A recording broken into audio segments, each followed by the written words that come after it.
Yo, happy Halloween, motherfuckers. Let's go. Erin Blanchfield versus Rose Namajunas in-depth breakdown. We're gonna talk about all the stylistic matchups and how they may face off against each other and the exchanges between both of them. So let's get into it. Happy Halloween. Let's go. Fuck. Bro, that thing is mad hot. Alright. What's good, guys? Welcome back to the in-depth breakdown.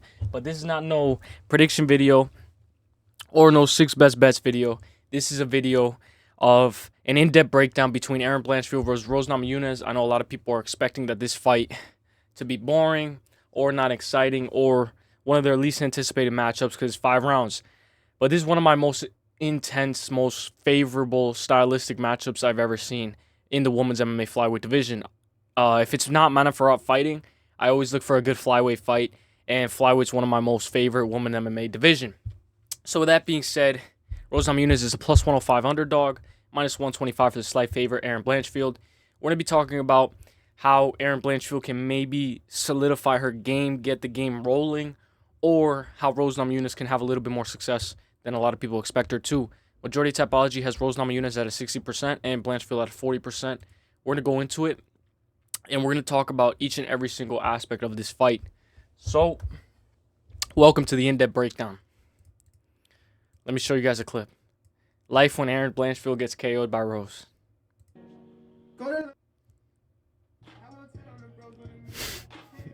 Alright, that's just to get the thing going, get the ball rolling. Here we go. Erin Blanchfield comes into this bout as a slight favorite over former champ Rose Namajunas. Shout out to Home of the Fights, Home of the Fight picks. We look at this 125, but a new regimen for Rose Namajunas, a new, complete, newly refound regimen and title run for flyweight. If she gets a win here, she could be on the verge of getting a title shot. We know they both lost to Manon Fiorot, so we're going to look at that later. And we're going to look at the reach as well. 68-inch reach to 65, 36 leg reach to 39. Rose Namajunas actually has some long legs, bro. She's pretty tall. Although she's 5'5". For her division, she's pretty tall considering she was a strawweight. 50% finish rate for Erin Blanchfield and 53% finish rate for Rose Namajunas. This is very important for a girl like Erin Blanchfield considering that a lot of her game is her getting the finish.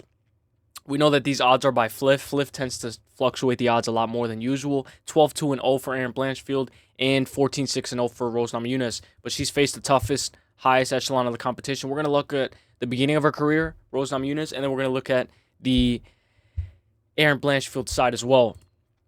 So we see Rose Namajunas versus Angela Hill. She has a lot more ground game. We see her on the ground a lot more than usual. And we see that she has a good rear naked choke.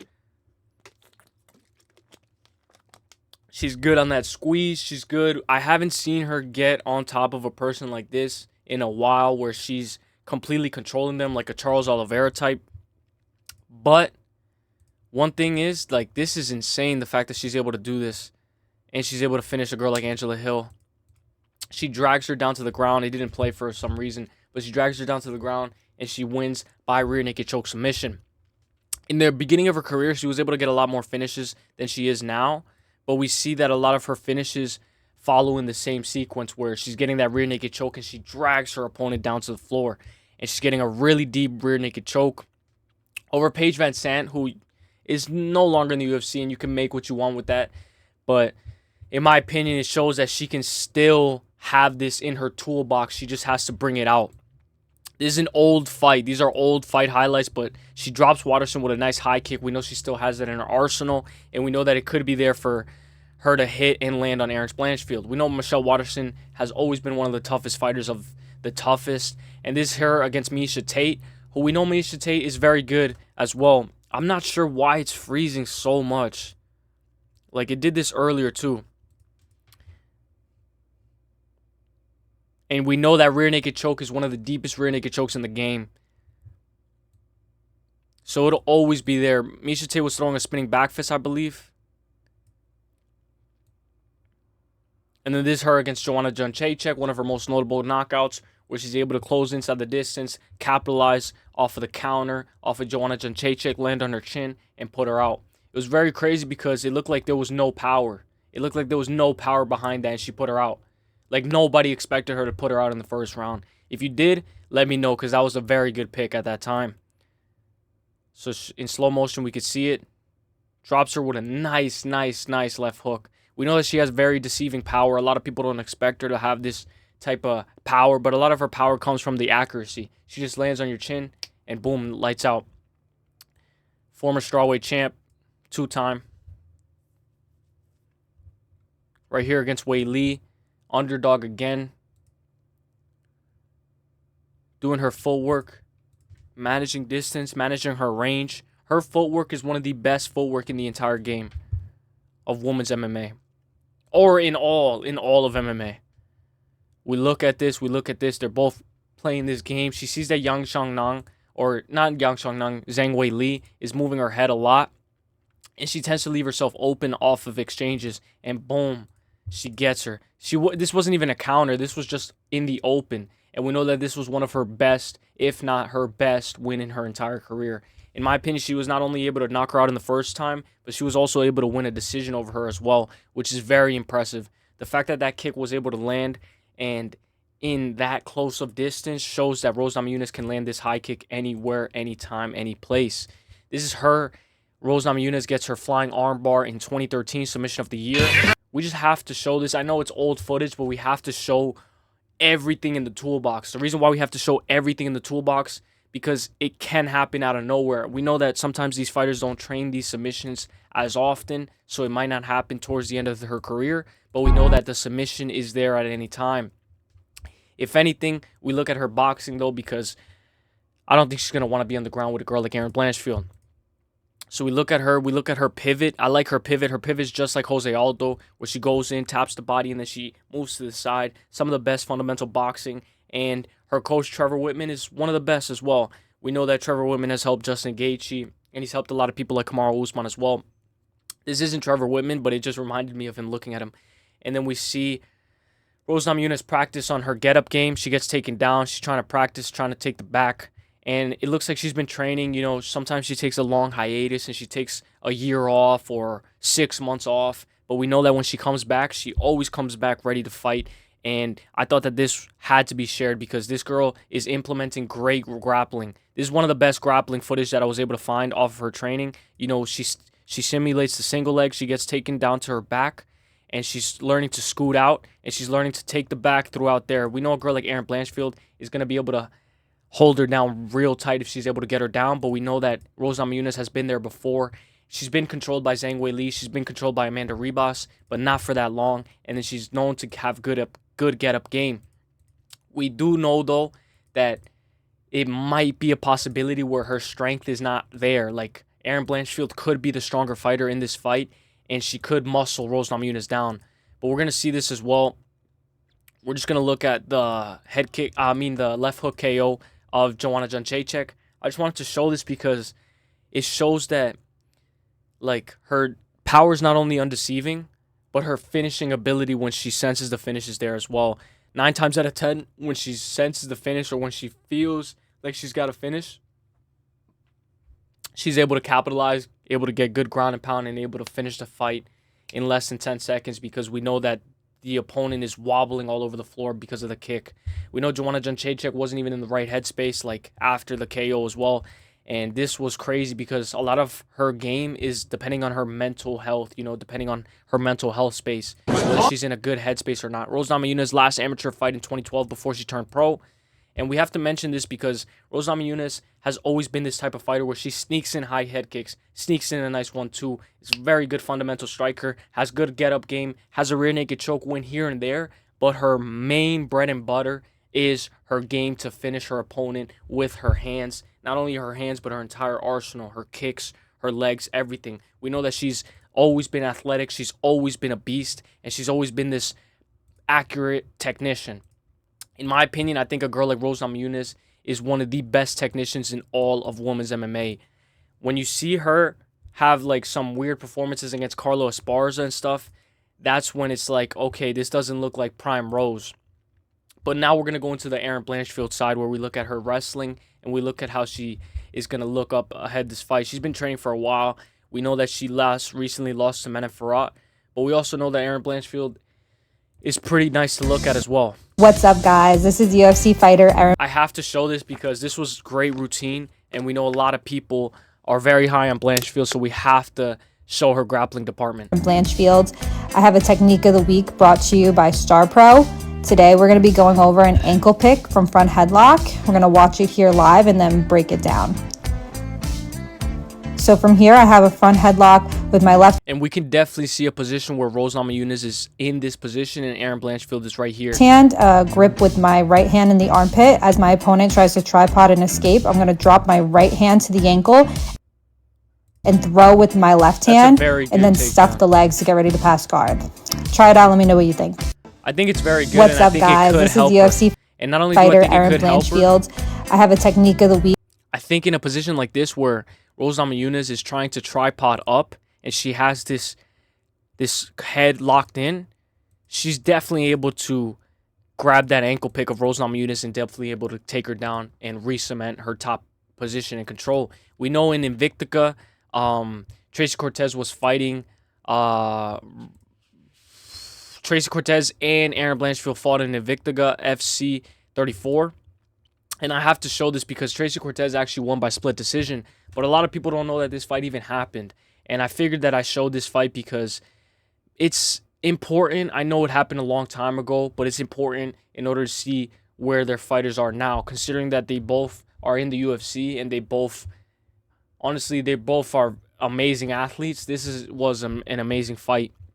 I thought it was kind of crazy the fact that a lot of this fight was standing up. I know this is very far, and this was one of the only footage that I was able to get of this fight because, I don't know, for some reason, the only footage I'm able to get of this fight is somebody recording from the crowd.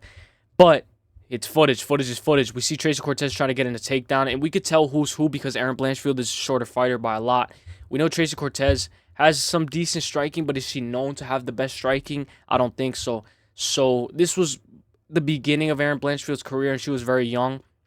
But she still is able to implement her game by controlling her against the cage, trying to get her takedown, trying to work. And one thing that's important is how she tries to get this leg right here. She gets Tracy Cortez's leg right here, and she's able to get her down with the cage. We can definitely see a moment where Rose Namajunas is on the cage defending, and a girl like Erin Blanchfield has a single leg, able to get the trip, able to get her down, and she's able to implement her ground control right off the rip. She's already trying to manage her legs and trying to trap Tracy Cortez's legs. I know this is not the best footage because this is so far away, and this guy is not the best cameraman because he keeps on shaking. But look, she's getting her control. I believe she's in half guard or half. I think she's trying to work her way to top mount. She's almost there. She's around like side control here, and it gets harder to see, but one thing that's for sure is her takedowns are very, very good, and they're very strong and physical. We know a lot of her game right here. She's in full mount. She's in full mount on Tracy Cortez. She's trying to use the cage to get up. Tracy Cortez is not able to get up. Erin Blanchfield has some of the best top control when she gets you there. We know against Manon she wasn't able to take her down, but if she's able to take you down, she definitely might be stronger than a girl like Rose Namajunas. We know she's able to control Tracy Cortez for a while. She's able to work her game. Not only is she able to work her game, but she's able to slowly implement her Khabib Nurmagomedov style where she's trying to slowly grind you out and get you tired. It was amazing that Tracy Cortez was actually able to win this fight by split decision considering how much ground time Tracy Cortez spent on the ground. But we know that this fight knows that, like, just because you win the fight doesn't mean you're the better fighter. So this fight not only got both of them better, but it showed a lot considering that now they're both highly ranked in the flyweight division and they both have some serious implications. Erin Blanchfield has very good submission game, and I think her submission game has gotten a lot better since then. But we know Tracy Cortez is able to get her off of her. She's able to fall off. Erin Blanchfield fell off, and then now it's Tracy Cortez on Erin Blanchfield working the knees and trying to slowly get Erin Blanchfield tired. She tries to clinch with her against the cage again, and Erin Blanchfield tries to get her style. But we know Erin Blanchfield tends to struggle because of her height. But if she is able to get you down, she has some of the best success in the entire game. So I thought it was a good fight. Tracy Cortez was able to land a good 1-2 right there, almost. And then Erin Blanchfield was trying to implement her game as well, trying to get her against the fence. It was a very good fight. Then Tracy Cortez gets her against the fence. Both of these girls look like they got tired towards the end. But that's not the best footage that we have. We also have against Molly McCann. Erin Blanchfield against Molly McCann, where she works at 1-2. Her striking is not the best, but she works at 1-2, and she mixes it in as Molly McCann's trying to strike with her, 1-2. As soon as Molly McCann tries to strike, she goes in deep for a takedown, gets that double leg, wraps her hands together. As she's wrapping her hands together, once her hands are clasped together against the cage, you got taken down already. Molly McCann has nothing to do, and one thing that's very important about her game is not only does she get you to the cage, but once she gets you to the cage, she's moving her whole opponent over here. She's moving her opponent off of the cage in order for her opponent not to be able to use the cage to get back up. Very good, solid double leg takedown. Shows her physicality, gets right into side control, right into a crucifix position, landing beautiful, beautiful elbows.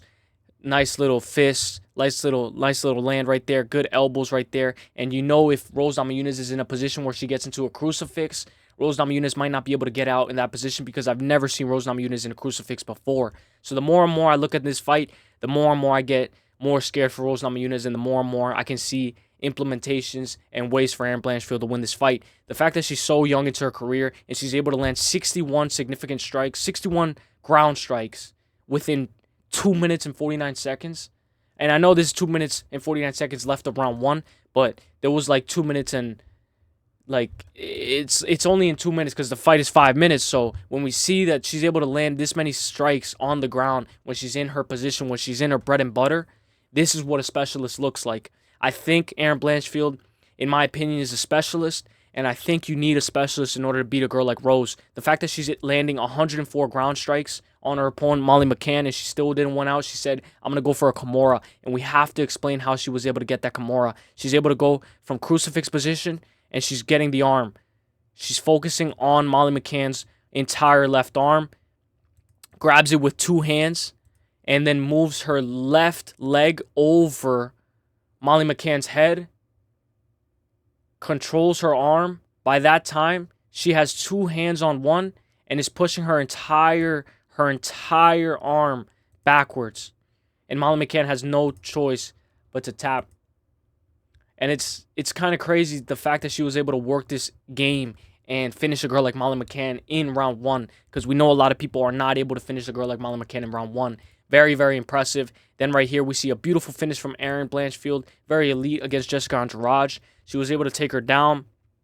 What I love about Erin Blanchfield is when she gets the takedown, immediately she puts her leg over Jessica Andrade's left leg in order to maintain position and maintain her position. She works the side control. She's always working, and she has very good side control. Not only does she have good side control, but when Jessica Andrade is giving up her back, she tries to hook her leg. She's not able to hook her leg, but no worry. She doesn't have to hook her leg because her right hand is already sunken under the chin. We see as she's trying to hook her leg, Erin Blanchfield's hand's right here. So pay attention to her hand. She immediately hooks it in at the same time she's hooking in her leg. And as she gets that rear naked choke in, she gets her leg hooked in, flattens her opponent out like Jessica Andrade, and Jessica Andrade has no choice but to tap in this gruesome position. And she taps, and it's over. A girl like Erin Blanchfield definitely can implement this game plan, and this fight could be over before you know it. The more and more I look at this fight, the more and more I want to pay attention to how Manon Fiorot did against both of them. So we see against here, Manon Fiorot went for a takedown. She slams Erin Blanchfield on the floor. This is the beginning of round 1, but Erin Blanchfield has a very good guillotine. She's able to sink in that guillotine and show her strength. She's showing how strong she is in that guillotine. Manon Fiorot's trying to get out of the guillotine, but she's showing how strong her top game is to implement on her opponent. Manon Fiorot is very long, so the fact that she's able to have this headlock and able to control Manon Fiorot for a lot of time, she clasps her hands, has some of the best clasp in the entire women's MMA, and I like her clasp because once she has that clasp, she's not letting go. And we know that a girl like Manon Fiorot was in deep trouble in the first couple of minutes in the first round. Manon Fiorot tries to push her against the fence. Erin Blanchfield, if she was a little bit taller, who knows? She probably could have got this guillotine already. We know a girl like Manon Fiorot is a beast. She's going to fight for the belt soon. And the fact that Erin Blanchfield still has this guillotine in, and this fight went 25 minutes, so you could blow your arms out doing this type of stuff. So a girl like Erin Blanchfield shows that she has a lot of strength, and it gets into a scramble position, a girl like Rose Namajunas is definitely not going to be the stronger fighter, but we know she might be the faster fighter. So this is a very good matchup. When we see both of them, we might see a lot of time where they spend a lot of time on the clinch and they spend a lot of time trying to get the takedown. Like, we might see Erin Blanchfield in this position a lot, where she's trying to get the takedown and then boom, she lands an elbow on Rose Namajunas, and then we're back in the feet, we're back in the exchanges. Rose Namajunas circles into the middle. Rose Namajunas is trying to land her 1-2, trying to work her game, trying to implement her game plan. And a girl like Erin Blanchfield is trying to walk her down, plodding forward, trying to get that takedown, and all she needs is one. We know a girl like Erin Blanchfield is very good in this division, and we also know that Manon Fiorot is very good. So the fact that you're losing to her, they both lost to her, so there's no shame in that. And we know that Manon Fiorot won every single round. So other than that tight guillotine, it was a very good fight. But with that being said, guys, let me know who you guys think is going to win this fight. This was an in-depth breakdown. Let me know who you guys got. And let me know if you guys think that this is going to be a good fight. If you guys are excited for Rose Namajunas versus Erin Blanchfield, or if you guys are boring and you guys are going to go use the bathroom during that time. Let me know what you guys think. Let me know if you guys like this video. Let me know if you guys want to see more of this. I'll see you guys in the next one. Let's get it. Let's get it. Let's get it. Let's get it. Let's get it. Let's get it. Peace.